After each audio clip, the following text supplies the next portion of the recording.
નમસ્કાર મારા વહાલા વિદ્યાર્થી મિત્રો, આજે વાત કરીશું ધોરણ 11 વિષય ભૂગોળના પાઠ નંબર 6 ખડકો, ખનિજો અને જમીન પાઠના સ્વાધ્યાયનું સંપૂર્ણ સોલ્યુશન કરીશું, જે મિત્રો તમને પરીક્ષાની અંદર ખૂબ ઉપયોગી નીવડશે। આ જવાબો તમે ભૂગોળની નોટબુકમાં પણ લખી શકો છો। મિત્રો, આપણી ચેનલની અંદર તમામ વિષયના સ્વાધ્યાય સોલ્યુશન સાથે મૂકવામાં આવે છે, તો ચેનલની અંદર પ્રથમ વખત આવે છે તો ચેનલને સબસ્ક્રાઇબ કરી બાજુમાં આપેલા બેલ આઇકન ઉપર ઓલ નોટિફિકેશન કરી દેજો। વાત કરીશું સ્વાધ્યાય પ્રશ્ન નંબર 1। નીચેના પ્રશ્નોના સવિસ્તર જવાબ લખો। પ્રશ્ન નંબર 1, ખડક એટલે શું? તેના મુખ્ય પ્રકારો સમજાવો। એક કે તેથી વધુ ખનિજ દ્રવ્યનો સંગઠિત જથ્થો એટલે ખડક। મૃદાવરણ નક્કર પદાર્થોનું બનેલું છે, જેને ખડક કહે છે।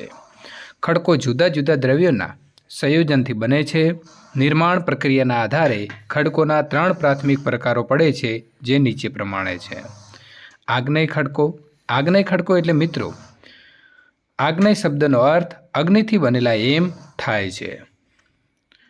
પૃથ્વીનું પેટાળ ગરમ હોવાથી તેનું લાલચોળ તત્વ મેઘમાં વિવિધ રૂપે ઠરવાથી બનતા ખડકોને આગ્નેય ખડકો તરીકે ઓળખવામાં આવે છે। સૌપ્રથમ આ પ્રકારના ખડકોની રચના થઈ હતી, તેથી તેમને પ્રાથમિક ખડકો પણ કહે છે। તો મિત્રો, ખાસ તમારે યાદ રાખવાનું છે કે આગ્નેય ખડકો છે એ પ્રાથમિક ખડકો તરીકે પણ ઓળખાય છે। આ પ્રકારના ખડકોના મુખ્ય 2 પેટા પ્રકાર પડે છે: આંતરિક આગ્નેય ખડક અને બાહ્ય આગ્નેય ખડક। નંબર 2, બીજો પ્રકાર છે ખડકોનો પ્રસ્તર ખડકો। અપક્ષરણ એટલે કે વિદારણ અને ઘસારણના બળોના કારણે આગ્નેય ખડકો તૂટે છે। તૂટેલા ખડક પદાર્થોનું જળમાં નિક્ષેપણ થતું રહે છે અને તેમના સ્તર રચાય છે। આમ એક સ્તર ઉપર બીજું સ્તર રચાય છે અને કાળક્રમે તેમાંથી સ્તર રચના ધરાવતા ખડકોનું નિર્માણ થાય છે। પ્રસ્તર ખડકોની રચનામાં કેટલાક રાસાયણિક દ્રવ્યો તથા સેન્દ્રિય દ્રવ્યો પણ જોવા મળે છે। આ પદાર્થો પ્રમાણે આ ખડકોના 3 પેટા વિભાગ પણ પડે છે। પહેલું છે ખડક પદાર્થ નિર્મિત, બીજું છે રાસાયણિક પદાર્થ નિર્મિત અને ત્રીજું છે સેન્દ્રિય પદાર્થ નિર્મિત પ્રસ્તર ખડકો। ખડકોનો ત્રીજો પ્રકાર છે રૂપાંતરિત ખડકો। તો આગ્નેય અને પ્રસ્તર ખડકોના મૂળ બંધારણ અને સ્વરૂપમાં પરિવર્તન થઈ રચાતા નવનિર્મિત ખડકોને રૂપાંતરિત ખડકો કહે છે। ખડકોનું સ્વરૂપ 2 રીતે બદલાય છે: ભૌતિક રૂપાંતરણ અને રાસાયણિક રૂપાંતરણ। મૂળ ખડકોના આકાર અને ખનિજ દ્રવ્યોનું સ્વરૂપ બદલાઈ આ ખડકોમાં નવા સ્ફટિકોનું નિર્માણ થાય છે। સંસ્પર્શિત રૂપાંતરણ। તો પ્રવાહી મેગ્માના સ્પર્શથી તેની આસપાસના સ્થાનિક ખડકોમાં પરિવર્તન થઈ આવા ખડકોનું રૂપાંતરણ થાય છે। પ્રાદેશિક રૂપાંતરણ। તો તાપમાન અને દબાણના પરિણામે ખૂબ વ્યાપક વિસ્તારોમાં ખડકો પોતાનું બંધારણ અને સ્વરૂપ બદલી નાખે છે। આરસ પહાડ અને ક્વાર્ટઝાઇટ તેના દ્રષ્ટાંત છે, એટલે કે તેના ઉદાહરણો છે। પ્રશ્ન નંબર 2, ખનિજની વ્યાખ્યા આપી તેના લક્ષણોની ચર્ચા કરો। જૈવિક અને અજૈવિક પદાર્થો ગરમી અને દબાણના લીધે પરિવર્તન પામીને ચોક્કસ રાસાયણિક બંધારણ ધારણ કરે છે, તેને ખનિજ કહે છે। ખનિજના લક્ષણો નીચે પ્રમાણે છે: સ્ફટિકમય બંધારણ, ઘનતા, નક્કરતા, રંગ, ચમક વગેરે ખનિજના મૂળભૂત લક્ષણો છે। દરેક ખનિજને પોતાનું ભારેપણું છે, દરેક ખનિજને પોતાની નક્કરતા હોય છે। ખનિજની નક્કરતા માટે 1 થી 10 સુધીના ક્રમાંક આપવામાં આવ્યા છે, જેમ કે ટાલ્ક ખનિજનો ક્રમાંક 1 અને હીરો 10 ક્રમાંક ધરાવે છે। દરેક ખનિજની ચમક અલગ અલગ હોય છે। પ્રત્યેક ખનિજની સપાટી સૂર્યપ્રકાશનું પરાવર્તન કરે છે, તેના આધારે ખનિજની ચમક નક્કી થાય છે। પ્રત્યેક ખનિજને પોતાનો રંગ છે। ખનિજમાં રહેતી અશુદ્ધિઓના પ્રમાણના આધારે તેમના રંગ ઘેરા અથવા ઝાંખા બને છે। ખનિજના 2 પ્રકારો છે મિત્રો, ખાસ યાદ રાખજો: ધાત્વિક ખનિજો અને અધાત્વિક ખનિજો। લોખંડ, ત્રાંબુ, સોનું વગેરે ધાત્વિક ખનિજો છે। એટલે કે ધાતુ ખનિજો છે. પોટાશ, સલ્ફર, નાઇટ્રસ અને ફ્લોસ્ફર એ અધાત્વિક એટલે કે અધાતુ ખનિજો છે.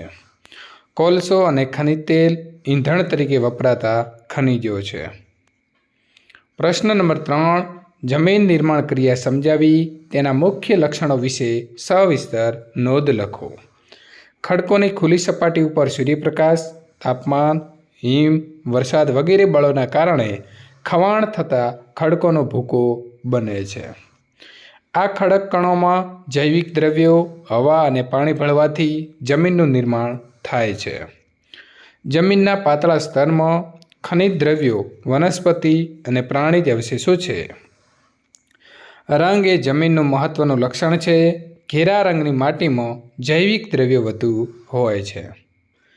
રાતા, પીળા કે બદામી રંગની જમીનમાં લોહ તત્વોનું પ્રમાણ વધારે છે. અલગ અલગ પ્રકારની જમીનના બંધારણમાં રેતી અને માટીનું પ્રમાણ અલગ અલગ હોય છે. જો જમીનમાં રેતી કણોનું કદ મોટું અને માટી કણોનું કદ નાનું હોય તો તે જમીનમાં ભેજનો સંગ્રહ કરવાની ક્ષમતા વધારે હોય છે. તેમાં ફળદ્રુપતા પણ વધારે હોય છે.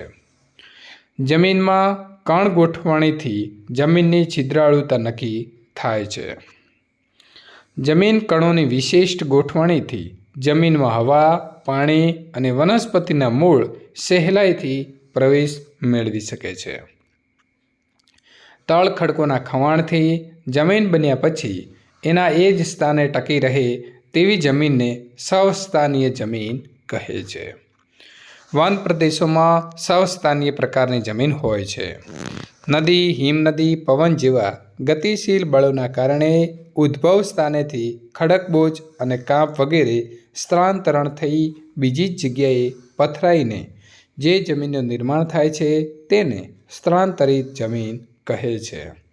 સ્થળાંતરિત જમીનમાં જૈવિક અને ખનિજ દ્રવ્યોના સૂક્ષ્મ માટી કણોનું વધુ પ્રમાણ હોવાના કારણે આવી જમીન વધુ ફળદ્રુપ હોય છે.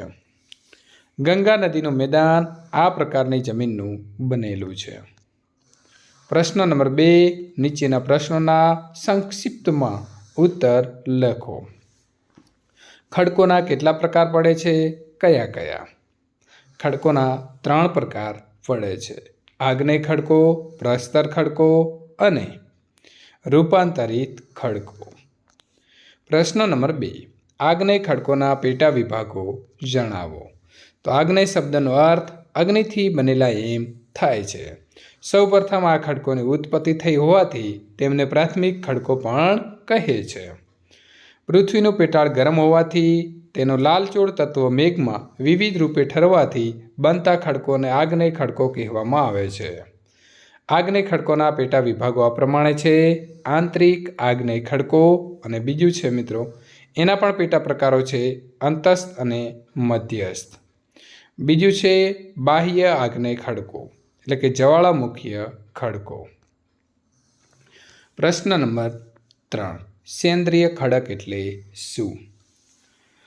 કાંપની સાથે જીવ અવશેષો તથા વનસ્પતિના અવશેષો દટાઈ જાય છે ત્યારે કાળક્રમે તેમાંથી જે ખડકો તૈયાર થાય છે તેવા ખડકોને સેન્દ્રિય ખડકો કહે છે. આ પ્રકારના ખડકોમાં ચૂનાનું તથા કાર્બનનું પ્રમાણ વધારે હોય. પ્રશ્ન નંબર 4, જમીનની સ્તર રચનાના વિભાગો કયા કયા છે? તો જમીનની કણ રચના જમીનના કણોની ગોઠવણી અને તેમના રંગ વગેરે લક્ષણોના આધારે જમીનની સ્તર રચનામાં વિભાગો નીચે પ્રમાણે છે. પહેલો વિભાગ છે એ સ્તર એટલે કે જૈવિક દ્રવ્યોનું બનેલું માટીનું પ્રથમ સ્તર. બી સ્તરની અંદર આવશે ઉપસ્તર, રેતી અને માટી. ત્રીજું આવશે મિત્રો સી સ્તર જેની અંદર અપક્ષીય સ્તર જે છે એનો સમાવેશ થાય છે. અને ચોથું આવશે ડી સ્તર જેને આપણે તળ ખડકો તરીકે ઓળખીએ છીએ. પ્રશ્ન નંબર 5, જમીનના મુખ્ય પ્રકાર જણાવો. તો જમીન નિર્માણ પ્રક્રિયા અનુસાર જમીનના મુખ્ય 2 વિભાગો પડે છે. સવસ્થાનીય જમીન એટલે કે તળ ખડકોના ખવાણથી જમીન બન્યા પછી એના એ જ સ્થાને ટકી રહે તેવી જમીનને સવસ્થાનીય જમીન કહે છે. બીજું છે સ્થળાંતરિત જમીન. તો ગતિશીલ બળોના કારણે ઉદ્ભવ સ્થાનેથી ખડકબોજ અને કાંપ વગેરે સ્થળાંતરણ થઈ બીજી જ જગ્યાએ પથરાઈને જે જમીનનું નિર્માણ થાય તેને સ્થળાંતરિત જમીન કહે છે. પ્રશ્ન નંબર 3. નીચેના પ્રશ્નોના 1-2 વાક્યમાં જવાબ આપો. મેગ્મા કોને કહે છે? તો મિત્રો ખાસ યાદ રાખવાનું છે તમારે કે જમીન સપાટીના નબળી સ્તર રચનાવાળા વિસ્તારોમાં કોઈ કારણસર ઉપરના ખડક સ્તરનું દબાણ ઓછું થતાં પેટાળની ગરમીના કારણે એ ખડક પદાર્થ પ્રવાહી ભૂરસમાં ફેરવાય છે, તેને મેગ્મા કહે છે. પ્રશ્ન નંબર 2. મધ્યસ્થ આગ્નેય ખડકનું દ્રષ્ટાંત આપો, એટલે કે ઉદાહરણ આપો. તો સીલ, ડાઇક, લોપોલિથ અને લેકોલિથ વગેરે મધ્યસ્થ આગ્નેય ખડકોના દ્રષ્ટાંત છે. નંબર 3. કયા જીવો ચૂનાળું પ્રસ્તર ખડકોની રચના કરે છે? તો પરવાળાના સૂક્ષ્મ જંતુઓ ચૂનાળું પ્રસ્તર ખડકોની રચના કરે છે. પ્રશ્ન નંબર 4. ખનિજના મુખ્ય પ્રકારો જણાવો. તો ખનિજના મુખ્ય 2 પ્રકાર છે, ધાત્વિક ખનિજ અને અધાત્વિક ખનિજ. પ્રશ્ન નંબર 5. સવસ્થાનીય જમીન એટલે શું? તળ ખડકોના ખવાણથી જમીન બન્યા પછી એના એ જ સ્થાન પર ટકી રહે તેવી જમીનને સવસ્થાનીય જમીન કહે છે. પ્રશ્ન નંબર 4. નીચેના પ્રશ્નો માટે આપેલા વિકલ્પમાંથી સાચો વિકલ્પ પસંદ કરી ઉત્તર લખો. ગ્રેનાઇટ ખડક કયા પ્રકારના ખડકનું દ્રષ્ટાંત છે? તો સાચો જવાબ આવે છે બી, આગ્નેય ખડક. પ્રશ્ન નંબર 2. આરસ પહાણ ખડક કયા પ્રકારના ખડકનું દ્રષ્ટાંત છે? તો સાચો જવાબ આવે છે સી, રૂપાંતરિત ખડક. પ્રશ્ન નંબર 3. સૌથી નરમ ખનિજ કઈ છે? તો સાચો જવાબ આવે છે ડી, ટાલ્ક. પ્રશ્ન નંબર 4. કયા પ્રકારની જમીન અને તળ ખડકોનું બંધારણ એક સરખું જોવા મળે છે? તો સાચો જવાબ આવશે બી, સવસ્થાનીય જમીન. વિદ્યાર્થી મિત્રો, પાઠ નંબર 6નું સંપૂર્ણ સોલ્યુશન અહીં પૂર્ણ થાય છે. પાઠ નંબર 7નું સોલ્યુશન જોવા માંગો છો તો આપેલી એન્ડ સ્ક્રીન ઉપર ક્લિક કરી અને મેળવી શકો છો.